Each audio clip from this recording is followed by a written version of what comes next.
Have you ever wondered why some people walk into a room and the air feels lighter, easier, while others appear and everything suddenly feels heavy and draining? They haven't said a word, yet something comes from them, slipping into the feeling of everyone around them. The ancients called this the frequency of the soul. Modern people call it energy, and ancient civilizations called it the language of the universe.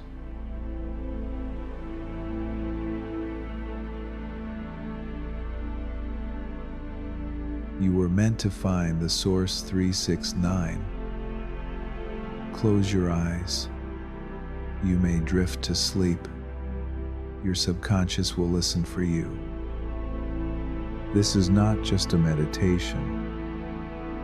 This is a special kind of energy.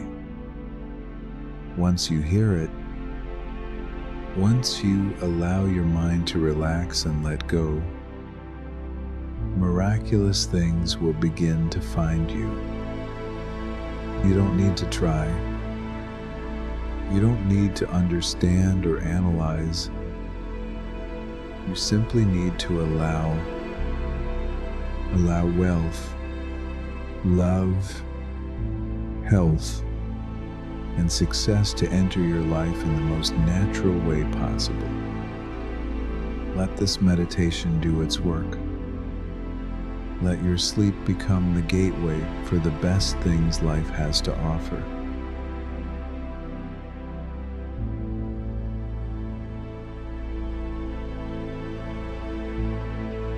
Part 1. Frequency and energy. Everything vibrates. Nothing is truly still. Not even a stone, a drop of water, or the page you hold in your hands. The universe is a symphony of millions of interwoven frequencies, and remarkably, human thoughts, emotions, and intentions are vibrations too. When you are joyful, your energy expands, light and spacious. When you are afraid, it contracts, dense and heavy. When you are grateful, your energy field becomes as clear as a still lake, reflecting the morning light. The world we live in is not only matter, it is an energy mirror that faithfully reflects the vibrational state we carry inside. If fear lives in you, you will see reasons to be afraid. If gratitude lives in you, you will keep meeting things to be grateful for. If you believe life is working against you, you will always encounter situations that prove exactly that. Reality has no intention to punish or to reward. It simply reflects neutrally and perfectly. The universe does not hear words. It only responds to the real vibration you are putting out. You can say, "I want peace."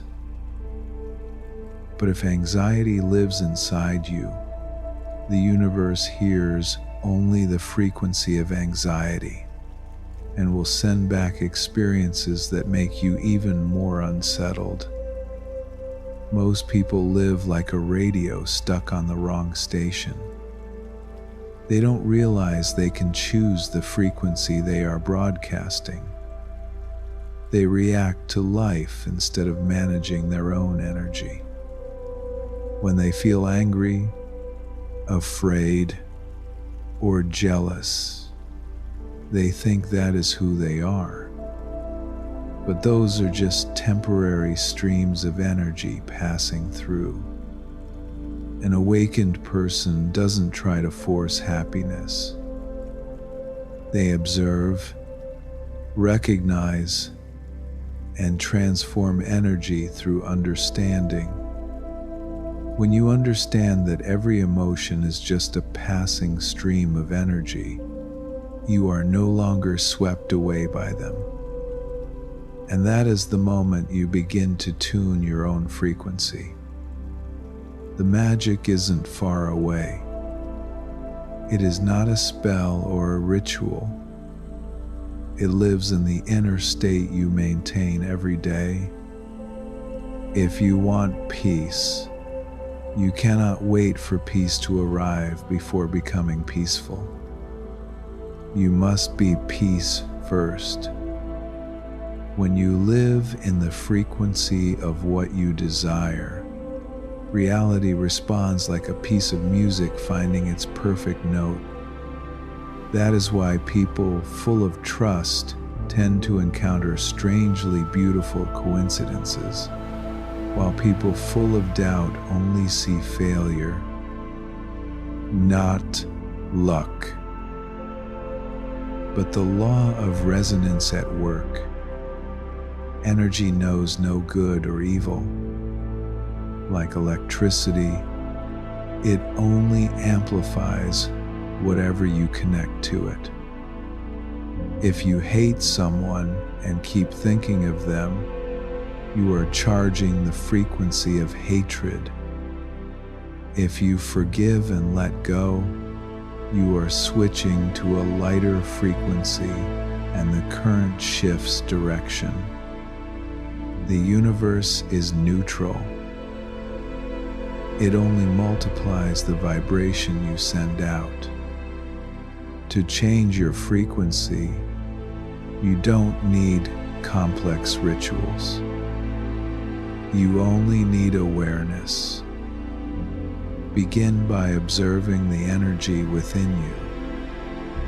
When do you contract? When do you open? When do you feel light? And when do you feel heavy? Simply noticing already begins to shift the energy.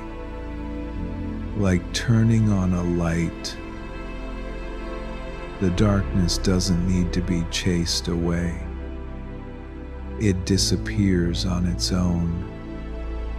Simple practices like gratitude, deep breathing, meditation, music, or silence are all ways to retune your frequency and come into harmony with a larger rhythm.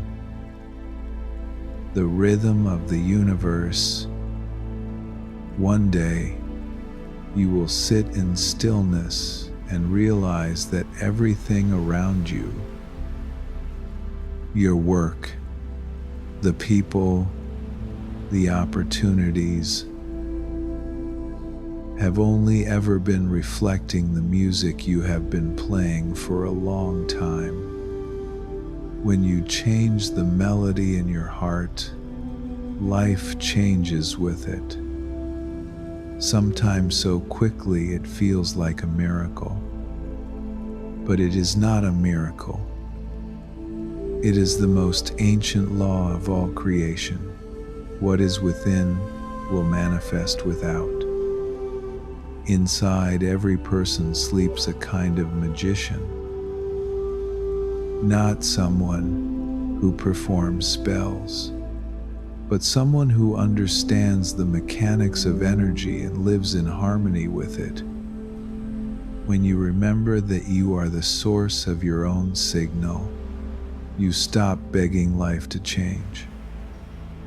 You adjust yourself and let the universe arrange the rest, because you do not attract what you want. You attract what you are. Part 2. The law of resonance. There is a law older than time itself. It operates quietly but governs everything in the universe. People call it by many names. The law of attraction, the law of reflection, the law of correspondence. But at its deepest nature, it is one thing: the law of resonance. Everything that exists vibrates. Every speck of dust, every drop of water, every thought in your mind emits its own unique frequency. When two frequencies are alike, they find each other, merge, and amplify one another. When they differ, they move apart, like two melodies playing out of time. Nothing in your life comes by chance. Every event, every person, every circumstance is the result of the frequencies you have been broadcasting. The law of resonance works like two guitars tuned to the same note. When you pluck a string on the first guitar, the corresponding string on the second guitar vibrates on its own, without being touched. Your energy works the same way. Every thought, every emotion, every old memory is a note in that music. And the universe, like a faithful musician, responds by bringing circumstances that carry the same melody. When you live in the frequency of fear, you attract reasons to keep being afraid. When you nurture gratitude, life sends more things to be grateful for. You cannot play a sad song and expect to hear a joyful one in return. The universe doesn't judge. It simply reflects back with perfect honesty whatever you send out. This is why people full of resentment always find more to resent. And those who hold on to simple joy tend to encounter more of what is good. This is not vague philosophy. Even modern science is beginning to touch the door of this truth. Quantum physics shows that an observer can influence the outcome of an experiment through nothing more than their presence and intention, which means human energy does not only exist within the body, it extends into space, touches the world around it, and shapes it in ways the naked eye cannot see. The law of resonance also explains why some people speak positive words and still see no change. Because the universe does not hear words. It hears the real energy beneath them. You can say, "I am wealthy."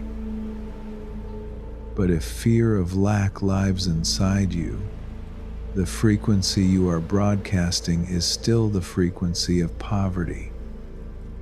You can say, "I am loved." But if you still doubt your own worth, your energy is still the frequency of loneliness. The universe responds to vibration, not language. Real energy cannot be faked. So how do you change your vibration? Not by forcing yourself to think positively. That only creates more inner conflict. The only way is to go inward. Honestly observe what you are carrying. When you dare to face your fear, it begins to dissolve. When you sit in silence and feel your breath, peace naturally rises without effort. That awareness is what truly changes your frequency. From the frequency of lack, you move to the frequency of enough. From the vibration of fear, You arrive at the vibration of trust, and from there, the universe begins to resonate with you. The ancients said, "Things of the same tone call to each other, things of the same spirit find each other." A person living with a light, authentic energy will naturally draw relationships of the same frequency. And when you are surrounded by anger or hurt, you will meet people who reflect that to help you see it and heal. No one comes into our lives without reason. Every person is a mirror reflecting the energy we need to see. When you understand the law of resonance, you stop asking, "Why did they treat me this way?" and begin asking, "What energy in me invited this?" This question is not about blaming yourself. It is about reclaiming your creative power. Because when you can clearly see the source of your vibration, you can change it. And when the energy inside changes, you no longer need to try to change others. Reality rearranges itself around you. One of the most powerful ways to tune your frequency is gratitude. When you feel genuine gratitude, not in your head, but in your heart, your entire energy field instantly lifts. Gratitude opens the mind, deepens the breath, and makes your gaze more clear. From that place, opportunities, people, and matching experiences begin to appear, not because you asked for them, but because you have become the magnet that draws them. The law of resonance also reminds us that no vibration is ever lost. Every thought you have ever had leaves a trace in your energy field.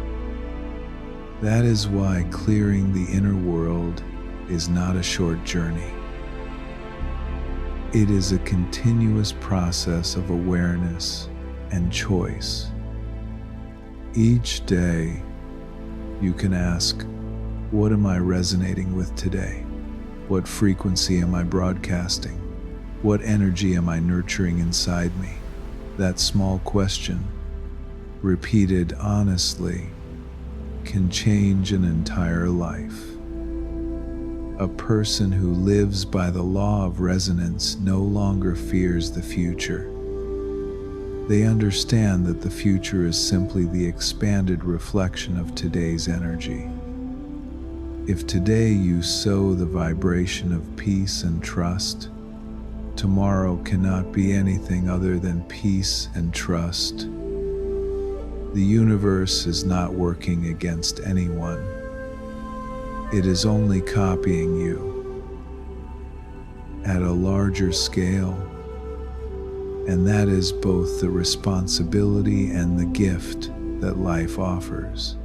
You are the creator of the reality you are living.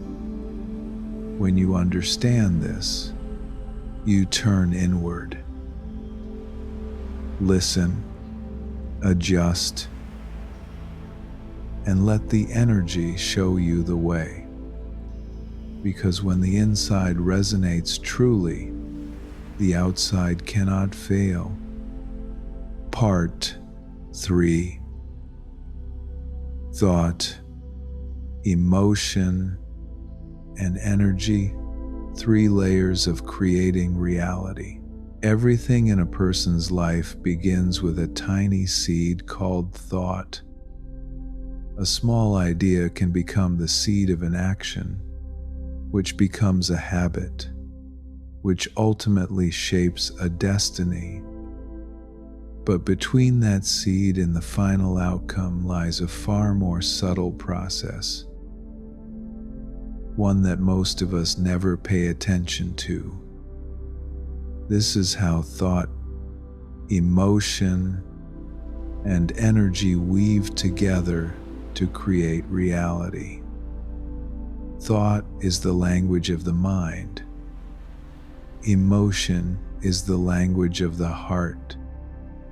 And energy is the music that both produce together. When these three layers are in harmony, a person becomes a conscious creator. When they are out of alignment, life falls into confusion and contradiction. Thought is the first layer, the origin of all creation. But not every thought carries equal power. Most human thoughts are repetitive, passing quickly without leaving a trace. They are like wind on water, creating ripples that don't change the direction of the current. Only when a thought is nurtured by focus and emotion does it become strong enough to enter the energy field, the place where everything begins to take form. So a person who understands the power of thought is not someone who thinks a lot. They are someone who thinks with intention. They filter what they allow to pass through their mind, because they understand that every thought is a seed planted in the energy garden of their life. Emotion is the second layer, the flame that feeds that seed. A thought without emotion is just a faint image in the mind. But when emotion appears, that thought begins to vibrate, sending waves out and affecting the energy field around it. If thought is the words, emotion is the voice that gives those words a soul. Thought says, "I want peace." But only when the heart truly feels peaceful does that vibration get sent to the universe. Emotion is the ingredient that turns thought into reality. However, emotion is a double-edged blade. When fear or anger takes over, we are also pouring energy into them, making them stronger, gradually shaping a matching reality.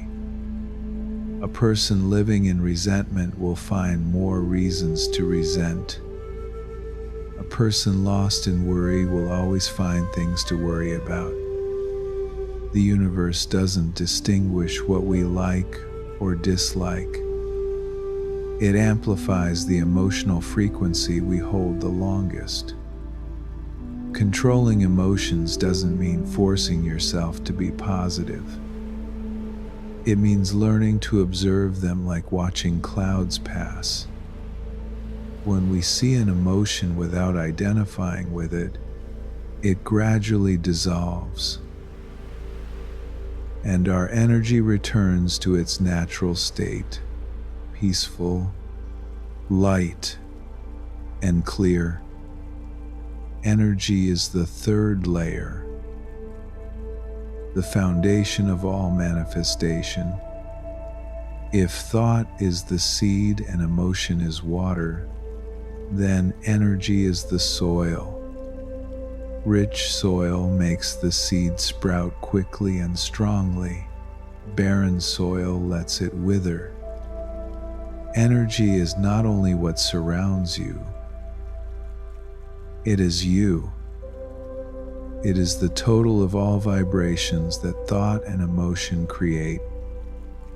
Your body, your voice, your gaze, the way you walk, all are expressions of energy. When energy is light, people around you feel at ease even before you say a word. When energy is heavy, You carry weariness for yourself and the space around you. Many people try to change their thinking by reading books, listening to philosophy, repeating positive affirmations. Yet forget that if the energy is still low, no words carry weight. Thought is only truly effective when it comes with genuine emotion and matching energy. You can repeat, "I am happy," but if your energy is doubt, every time you say it, you are sending a contradictory signal. The universe doesn't hear words. It hears the vibrational rhythm of the soul.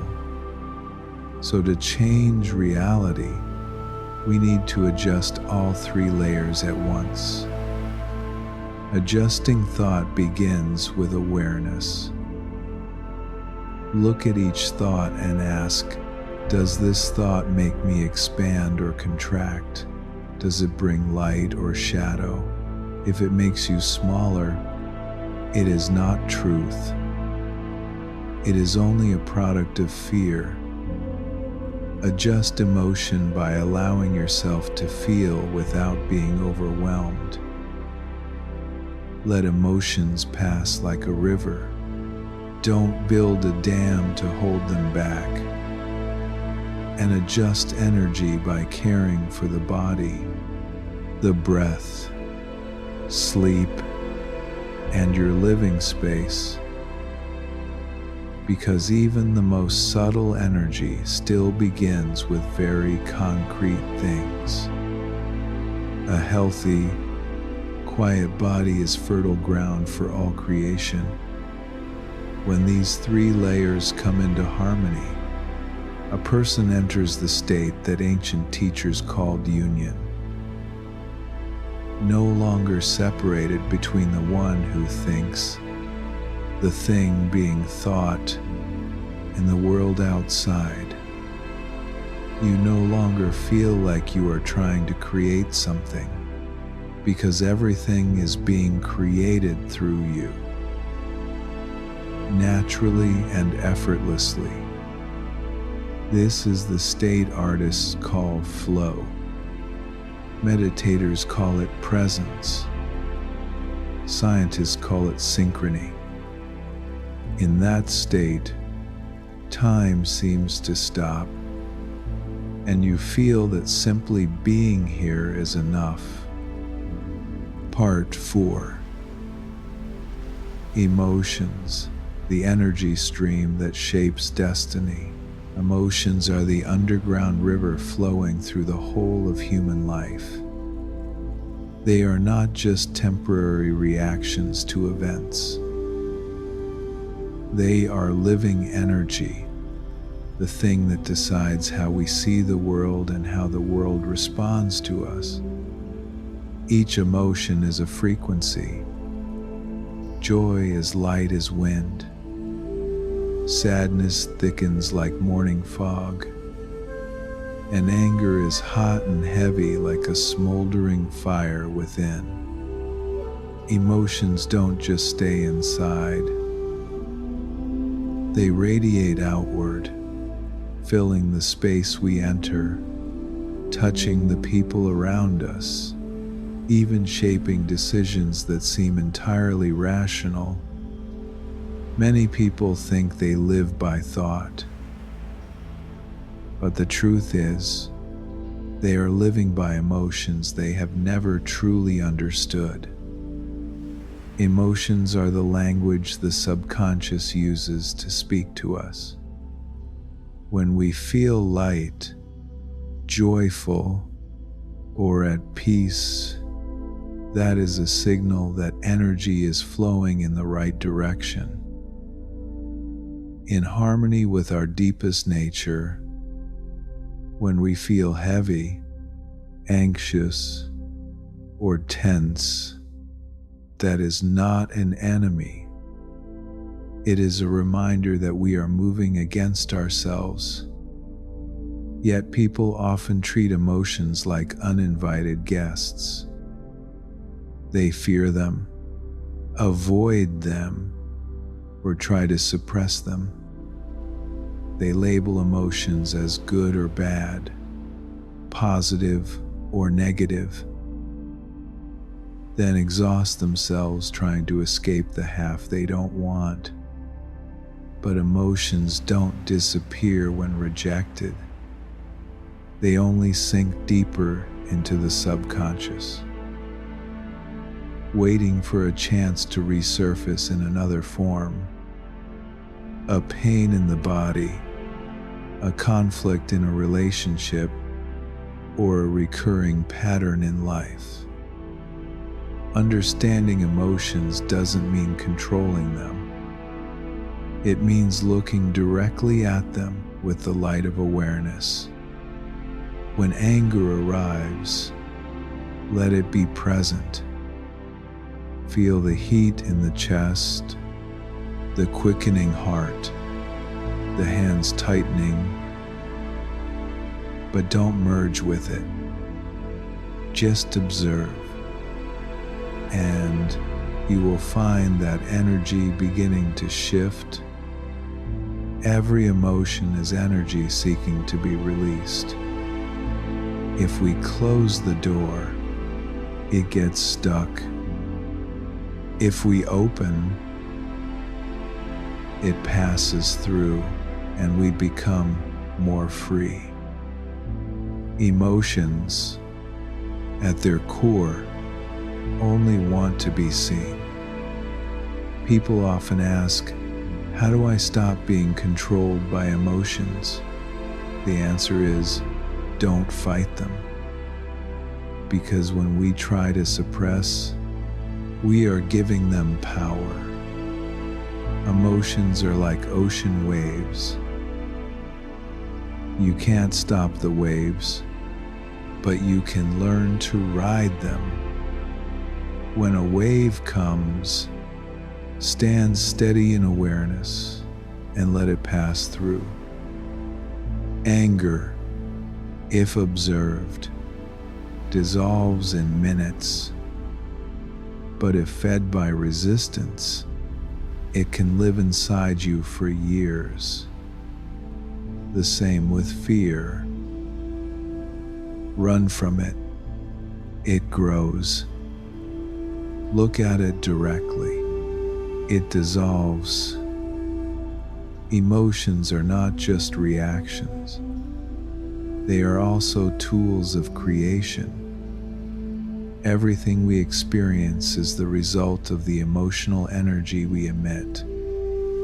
When we feel afraid, we unconsciously create what makes us more afraid. When we feel grateful, we open circumstances that give us more to be grateful for. The universe responds not to thoughts, but to the emotion hidden beneath those thoughts. Some people say they want happiness, but deep inside feel they don't deserve it. It is that real emotion, not the spoken words, that reality receives. So to change life, we must begin by changing the root emotion. To do that, we need to learn to feel again. Modern humans have become so accustomed to thinking, analyzing, and rationalizing that they've forgotten how to listen to pure emotion. They name emotions but rarely actually feel them. When sad, they turn on music. When lonely, they open social media. When angry, they work harder. Everything to avoid sitting quietly with themselves. But that quiet sitting is exactly where the magic happens. When we allow emotions to be fully present, the stuck energy begins to melt. A simple but profound practice. Pause several times a day and ask, What am I truly feeling right now? Not the mind's answer, but the body's sensation. Is it heavy or light, hot or cold, expanding or contracting? When we ask that question with sincerity, the body answers.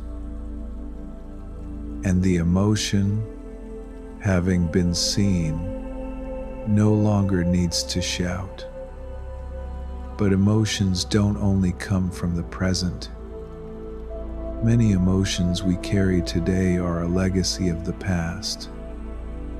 Old wounds, unhealed hurts, buried memories, words never forgiven,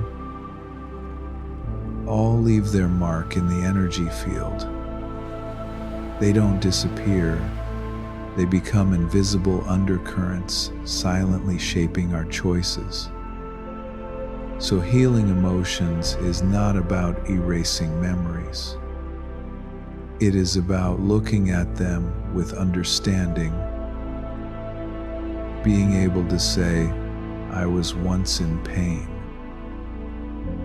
but I am no longer that pain. When that happens, the energy is released and we step out of the old cycle. Emotions are also the bridge between people. Every encounter is not just a verbal exchange. It is a blending of two energy fields. Some people make us feel safe.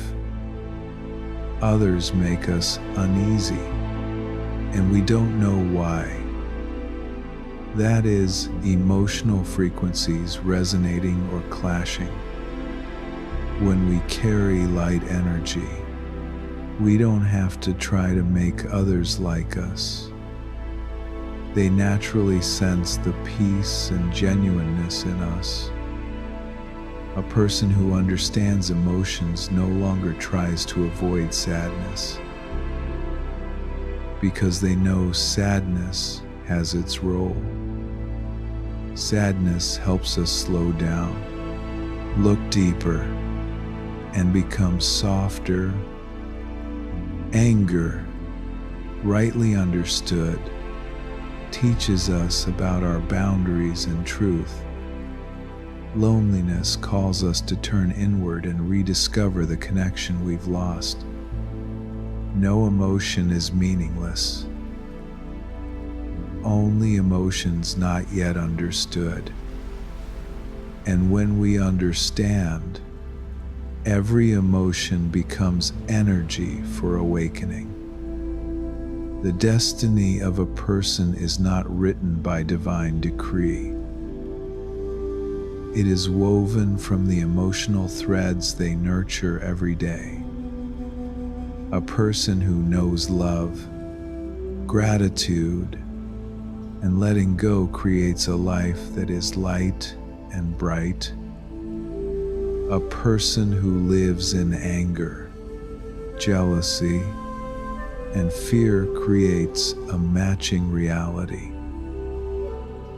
Not because someone judges them, but because the energy they emit is the very template the universe mirrors back. When we understand this, we stop blaming circumstances, and we begin taking responsibility for our emotions. And when a person takes responsibility for their emotions, they become free. Part 5. The subconscious, the silent creator of reality.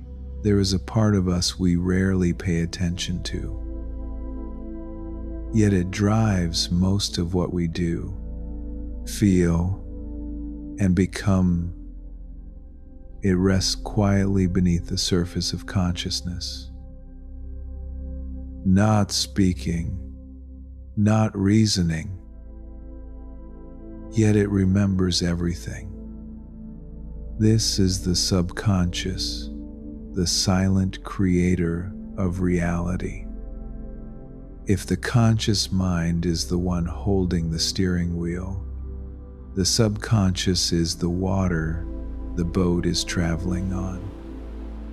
That water can be calm or turbulent, and it determines how far you'll go, how fast, and whether you flow with life or against it.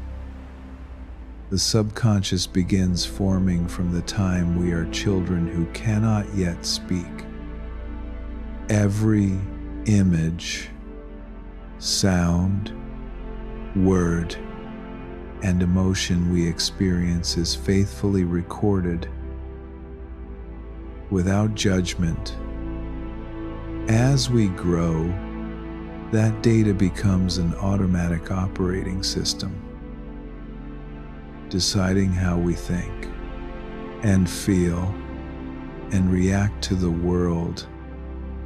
A child who is scolded for expressing emotions grows up afraid to say what they really think. A child who witnessed parents worrying about money may carry a deep fear of lack as an adult. Even when life is already full, the subconscious forgets nothing. It holds everything that ever made us vibrate. But here is what's remarkable. The subconscious doesn't distinguish between real and imagined. It doesn't know whether a thought is a joke or just a dream. If you imagine a frightening situation, the body immediately reacts as if it were actually happening. Heart quickening, breath tightening, muscles tensing, because the subconscious is following orders. It believes whatever you feel most strongly.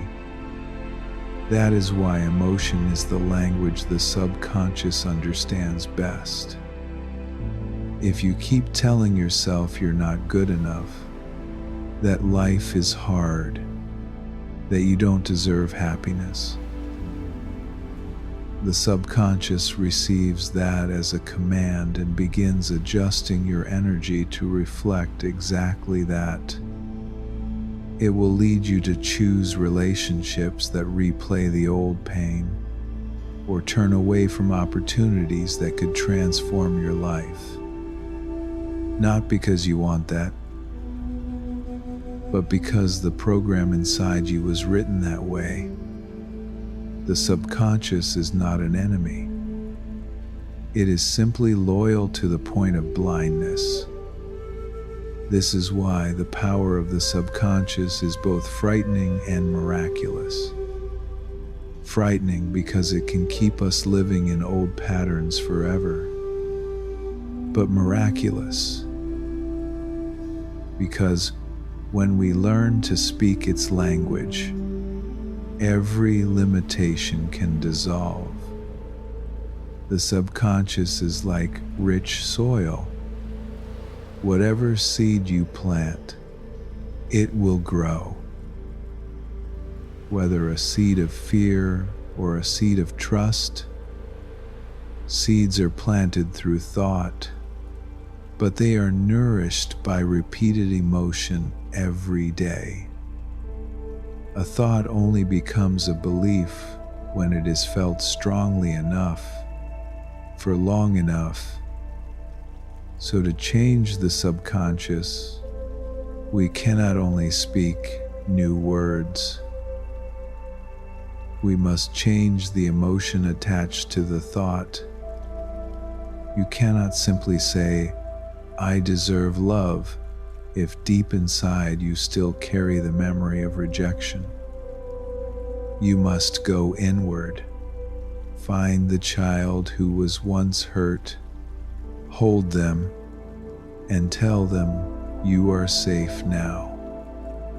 When the emotion is healed, the subconscious program is rewritten. And when the subconscious changes, the entire outer reality changes with it. One of the most effective ways to communicate with the subconscious is through deep relaxation. When the brain slows from the beta waves of waking consciousness into the alpha or theta range, that is the threshold state between waking and dreaming.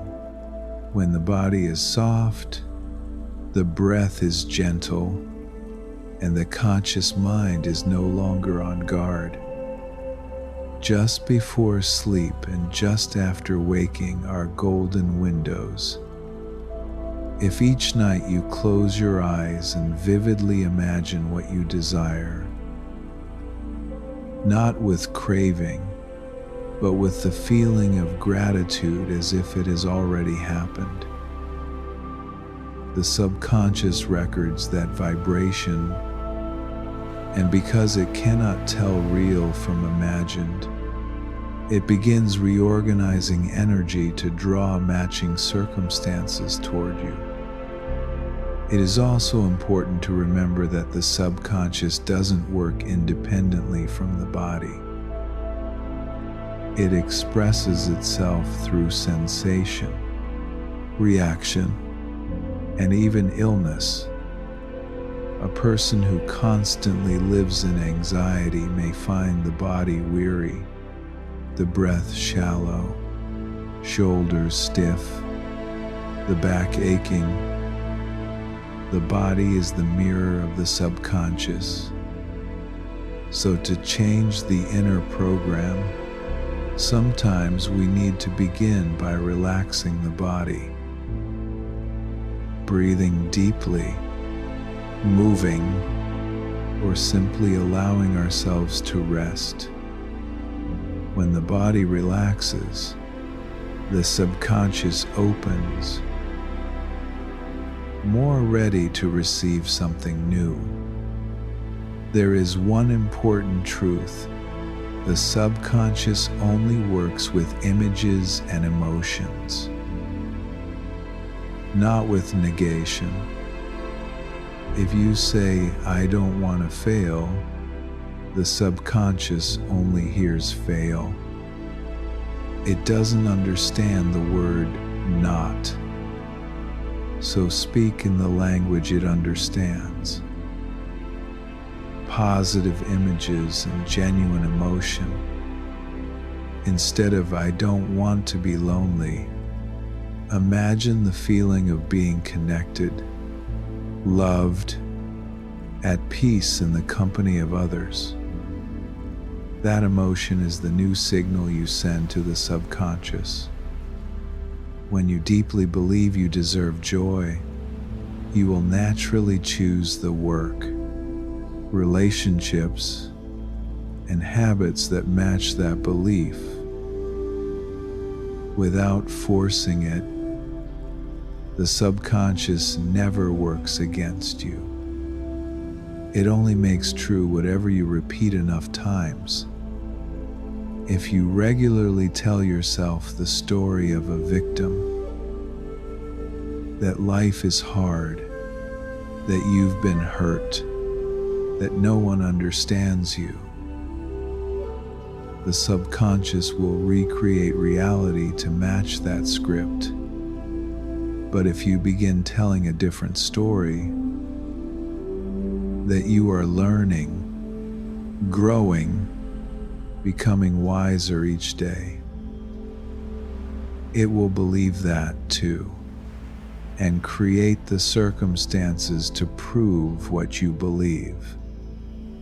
The most remarkable thing about the subconscious is its absolute loyalty, but that very loyalty makes it easily influenced. Advertising, news, the words of others, all can go straight into the subconscious if we're not alert. That is why protecting the energy environment around you is so important. What you hear, watch, read, and talk about every day is reprogramming your mind. Choose what nourishes not what dims the light. When you understand how the subconscious works, you begin to live as the true owner of your mind, no longer pulled by old reflexes, no longer replaying old pain. You learn to plant new seeds. With words, with images, with emotion. Each day you can begin again, gently, as if painting on a blank canvas, and slowly your reality will change. Not because you did something grand, but because you return to make peace with the deepest part of yourself. The subconscious is the silent creator, but when you work with it, it becomes your most faithful companion. Part 6. Belief and reality. How the mind shapes the world we see. Belief is the invisible mold through which we see the world. It defines what is real and what is illusion, what is possible and what is not.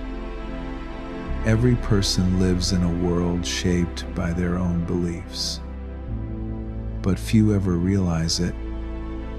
We think we are reacting to reality, when in truth, we are only reacting to the image of reality that our mind has drawn, like someone wearing tinted glasses. We never see the world as it truly is, only through the color of the lens we've chosen to wear. Belief is not a passing thought.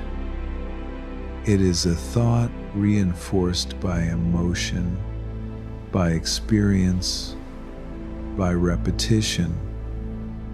When a thought is repeated long enough, it sinks deep into the subconscious and becomes truth for us, even if it isn't objectively true. A child told repeatedly they are weak or clumsy will grow up carrying that belief and behaving accordingly. A person who has been betrayed may hold the belief that everyone eventually leaves, then unconsciously choose relationships that prove it. Not because the world is cruel, but because the mind is always looking for evidence to confirm what it already believes. The human mind operates on the principle of consistency. It will always find ways to make outer experience align with inner belief. If you believe life is full of opportunity, you will see opportunities everywhere. But if you believe every door is closed, you won't notice the door standing open right in front of you. What you believe doesn't only decide how you act, it decides what possibilities you allow yourself to see. The world doesn't change. Only the way you see the world changes. What's remarkable is that belief is not destiny. It is only a program. And every program can be rewritten. But to change a belief, we must first realize it is governing us. Many people don't know they are living inside the frame of an old belief because they have never stopped to ask, why do I think this is true? When you begin asking that question, the first cracks appear in the wall of limitation. Look at your life. It always reflects what you believe. If you believe money is hard to earn, you will always meet circumstances that prove it. If you believe you don't deserve love, You will meet people who make you feel exactly that. Reality is not making you suffer. It is honestly reflecting the belief you are carrying. Look at what you repeat, what emotions you most frequently carry, and you will see a clear portrait of your core beliefs. Some beliefs are formed through direct experience. Others are inherited across generations. Family, culture, and society pass down their definitions of right and wrong, success and failure, worth and shame. We carry them as inheritance without ever checking whether they still fit. A person may carry their parents' belief that a good person accepts being taken advantage of, and spend their whole life sacrificing without daring to ask for anything. They think it's virtue, but it's actually a limitation. Changing a belief doesn't mean forcing the mind to believe something new. It means proving a different experience to it. When we begin to act, even while still afraid, we send a new signal to the mind. What I feared is no longer true. When we dare to love again after being hurt, we show the subconscious that love can be safe. Each new action is a new line of code, rewriting the old program. Gradually, the belief changes, not through effort, but because the new evidence becomes stronger than the old. Another way to change beliefs is through image and emotion. Because the subconscious speaks the language of symbols, not logic. If you want to believe you are worthy, picture yourself in the strongest, brightest, most confident version of yourself, and feel that feeling as deeply as if it were already real. When you repeat that image and emotion long enough, the new belief begins to replace the old. Not through argument, but through energy. Most importantly, understand that beliefs are not your enemy. They were once formed to protect you. A child who learned not to speak their true thoughts because they were once scolded was simply trying to stay safe. A person who believes success is dangerous may have once seen a parent crushed by the weight of trying. Those beliefs weren't wrong. They are simply outdated. When we look at them with gratitude instead of opposition, we find it easier to let go. When beliefs change, the entire reality changes with them, because the outer world is just a screen reflecting the inner. If you project fear onto it, you see a frightening world. If you project trust, you see a gentler one. Many people say, "I need to see it before I'll believe it." But the universe works the other way around. You must believe first, and then you will see. Because only when belief opens does the inner eye begin to perceive possibilities that were previously hidden. The world is not a fixed place. It is a mirror, and you are the light that shines into it. Part 7. Inner language, the silent dialogue that shapes destiny. Inside every person there is a voice no one else can hear. It doesn't come from outside. It makes no sound, but it speaks without stopping. That voice is the inner language, the silent conversation between you and yourself. And it is the stream of energy that decides how you feel and experience life. Everyone carries their own inner world, built from these whispers. Some people live in a world that is gentle, where the inner voice encourages and loves them. Others live in a world full of harshness, where that same voice becomes the judge, leaving them never feeling good enough. The same event can happen to two people, but different inner dialogue will create two completely opposite lives. Inner language is a continuous stream of energy that shapes emotions, actions, and beliefs. When we say things to ourselves like, "I can't do this," "I'm so stupid," or "I don't deserve to be loved," we are planting commands in the subconscious. The subconscious doesn't distinguish what's real from what's said as a joke. It only listens and executes.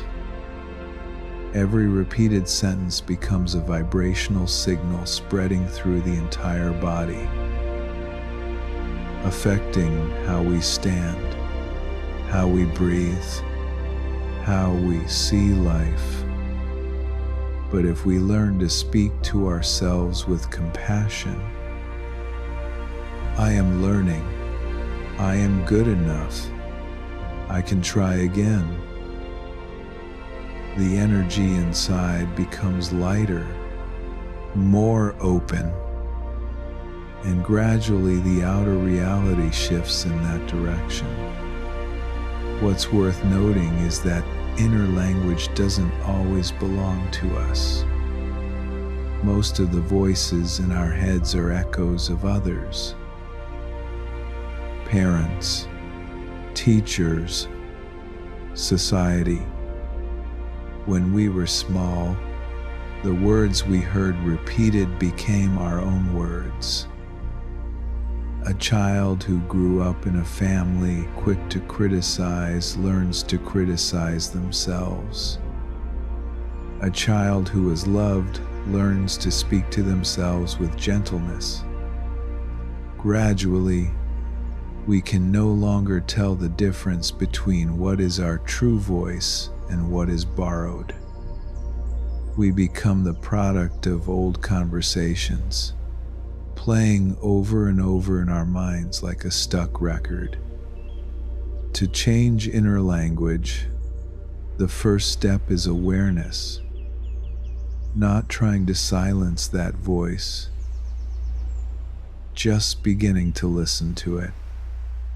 Notice when you make a mistake, what do you say to yourself? When you succeed, how do you respond? When someone hurts you, what do you tell yourself inside? Most of our pain doesn't come from what others said. It comes from what we kept saying to ourselves for years afterward. Recognizing the language you use is the first light entering the shadow zone of the mind. The next step is to replace it. You can't force silence, but you can choose different words. When you notice yourself saying, "I'm so terrible," pause and change it to, "I'm learning how to be better." When you hear "everything always goes wrong," gently respond, "Everything is teaching me something." This isn't about painting things rose-colored. It's about adjusting the energy. Each time you choose a different sentence, you send a new signal to the subconscious. And when that signal is repeated long enough, the inner language naturally changes. Language is not just a communication tool. It is the rhythm of energy. Every word carries its own frequency. Fear is heavy and contracting. Love is light and expanding. When you speak, even silently, the body responds. A sentence carrying the energy of anger can make your heart race, your breath tighten, your muscles clench. A sentence carrying the energy of peace makes the whole body soften. Changing your language is changing your energy. Even the words you use daily, exhausted, suffering, drained, are signals you send to the universe. The power of inner language lies not in mechanically repeating affirmations, but in the emotion behind them. You can say, "I love myself 1,000 times," but if doubt fills you inside, the subconscious hears the contradiction and the energy becomes confused. Start with sentences you genuinely feel close to and can actually believe.